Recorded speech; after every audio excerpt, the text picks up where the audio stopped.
Okay, so I am going to run you through a quick tutorial.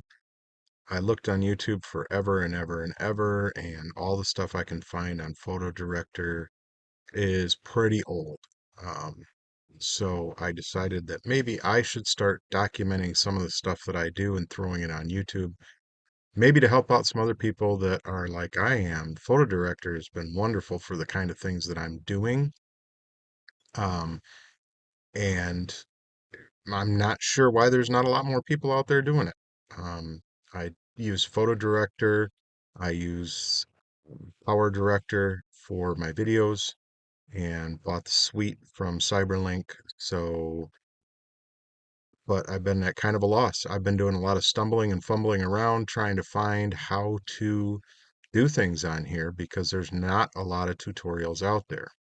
So what I'm going to run through today, I am in the Gen AI Studio, as you can see up here.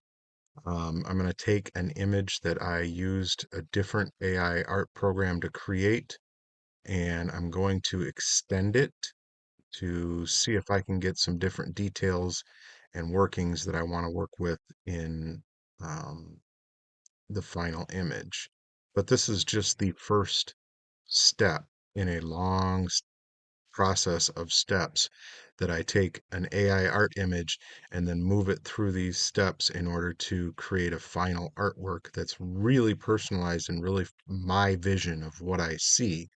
So let's pop open a let's see which one we're going to use here. I got all kinds of them in here that I think might be good to extend. Um, I think maybe we're going to do this one right here. And we're just going to click on extend and continue. And then it allows me, see, you've got all these settings over here for aspect ratios, but I really focus on custom because what I want to do is I don't necessarily need a lot more ground in this image. So I'm going to bring this up a little bit so that it's not trying to extend that too much. I want a little more height on these trees and the clouds above the castle. And I want a wider frame so that these dragons are a little bit smaller in the picture. So I think that's probably good right there. We'll click on generate, and this does use 2 credits to extend, which in here you have credits. You can also purchase credits. 200 credits is a lot of credits for 16 bucks. Credits can be used at any time within 1 year of purchase. I get 200 credits a month because I am on the yearly, I purchased the yearly plan of PowerDirector. Those credits expire at the end of the month. Ones that you purchase in here don't ever expire. So if you're running low on credits and you got to drop a few more credits in here, grab 200 or 500 at the time because these expire 1 year after purchase. So hopefully that helps. Like I said, I've already been stumbling around a lot um, to find ways to use PhotoDirector and get better at using it. So we're going to go ahead and click on generate. This is going to take a couple of minutes to process. Well, not even a couple of minutes, maybe 45 seconds to a minute to process. And then typically it gives me 2 different options to look at to decide which one I want to use moving forward. And I'll show you that in just a second when it pops up. But I hope you find this useful, especially if you're using PhotoDirector. And I hope to do a lot more of this as I move through the stages of an image, getting it ready to actually become an artwork that will be for sale on Kaosivity.com. But if this does help you, like, share, subscribe to the channel. I'm going to be bringing more of this content down the line, hopefully in a regular format. Now, in here, now that it's generated the images, you can see I have 2 different images to choose from that are a little bit different. And then I can also use this little icon here to view the original image to see what exactly it added to it.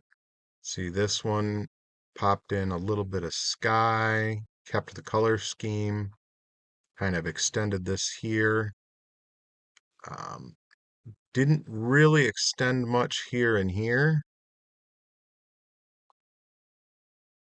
This one kind of bent the tree, but that's not all that abnormal in nature.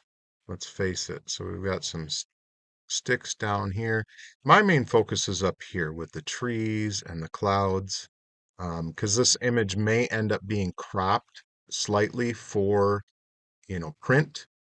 Um, so my main thing here is whether I like the trees and the clouds. That one kind of gives a circular pattern to the clouds right here, which is kind of neat. This one kind of darkens everything in. So even though we widened out a little bit and this tree trunk got bent, I think this is probably the image I'm going to go with just because what I was looking for is on the sky. And as you can see, there's some branches and things here that I'll have to edit out. Fine, no problem. Super simple and quick to do that. So I'm going to download and use this one. And then immediately I am going to save as more options, not the regular save as, the more options. And I'm going to rename the file. It is 132. So in order to keep my thing straight, I do steps like this. It's picture 132 and it's extended now.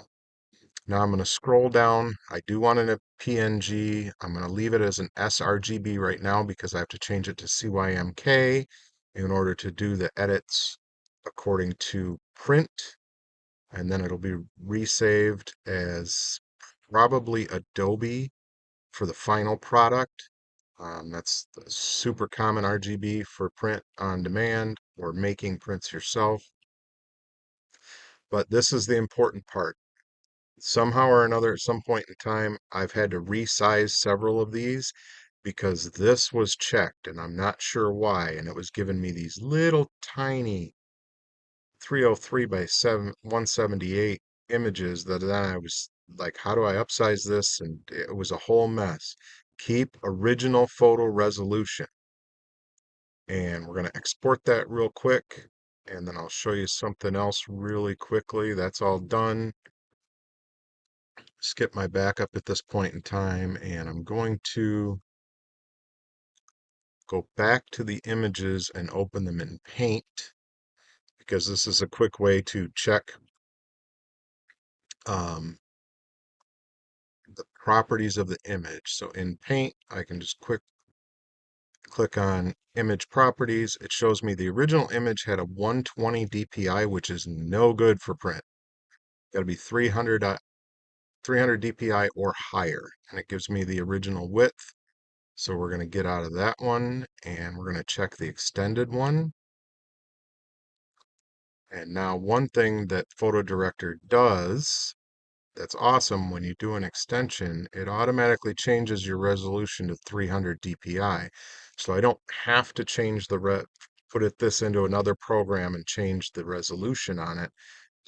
With the extension and saving it, it brought me to 300 DPI. And you can see that the width and height have changed slightly because of the extension that we did. So that's it for this one.